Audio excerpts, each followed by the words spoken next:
I hate to tell you this, but you've been lied to about Aperture.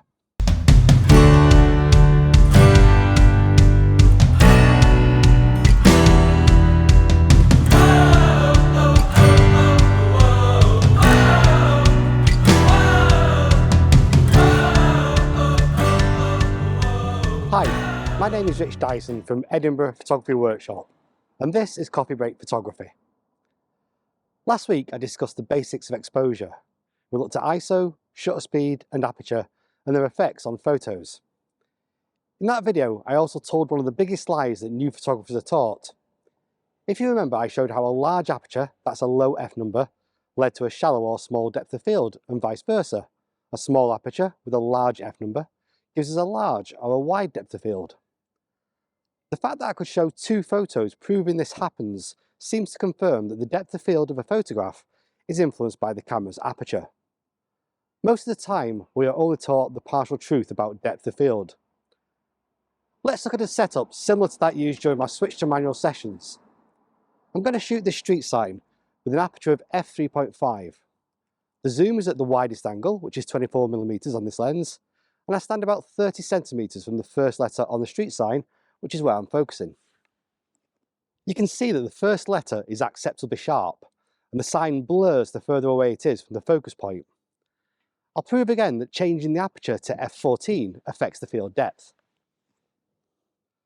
The first letter is still sharp, but the acceptably sharp area has extended further along the sign. We can see the maths of what I've just done on one of my favourite photography apps, Photopills. You type in the focal distance, the aperture, and the distance of the subject, and the app displays a visual representation of the depth of field. When the aperture was f3.5, the depth of field was calculated as 3cm. Change it to f14 and the depth of field extends to 13cm. Now, let's start showing where things begin to go astray. Instead of standing 30cm from the first letter on the sign, I'll move back a couple of steps to stand 1 metre away. The aperture has stayed at f14, but if you look at the picture, the acceptably sharp area has extended even further. Let's put this into app, and you can see the depth of field has been calculated to 3 metres and 7cm. So, in addition to being influenced by the aperture, the depth of field is also influenced by the distance from the subject.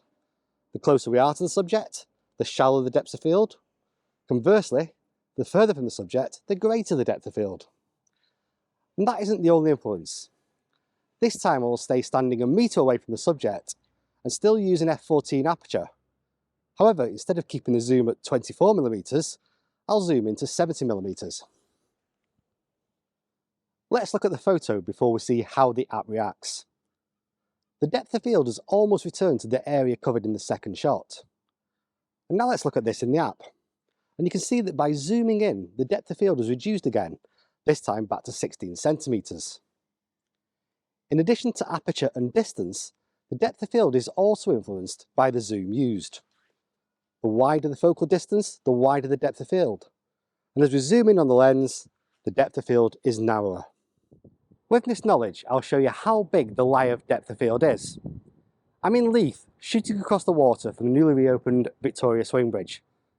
The distance from here to the road is 26 metres. I'll change the zoom back to 24mm and set the aperture to f2.8. And according to what we usually think about depth of field, you might think that the image should be blurry. But here's the shot, and everything is acceptably sharp. Despite using an f2.8 aperture, the depth of field is infinite. Well, almost. You can see on the Photopills app that anything from my camera to 14.93 metres would be outside the depth of field. But then everything from there to infinity will be acceptably sharp. I can highly recommend the Photopills app.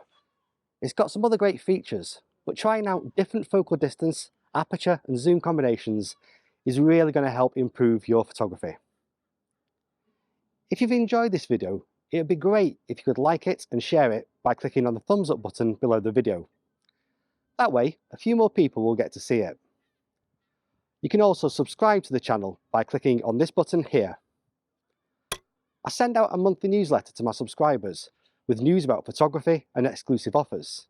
Scan this QR code to sign up. My name is Rich Dyson from Edinburgh Photography Workshop, and this has been Coffee Break Photography. See you next time!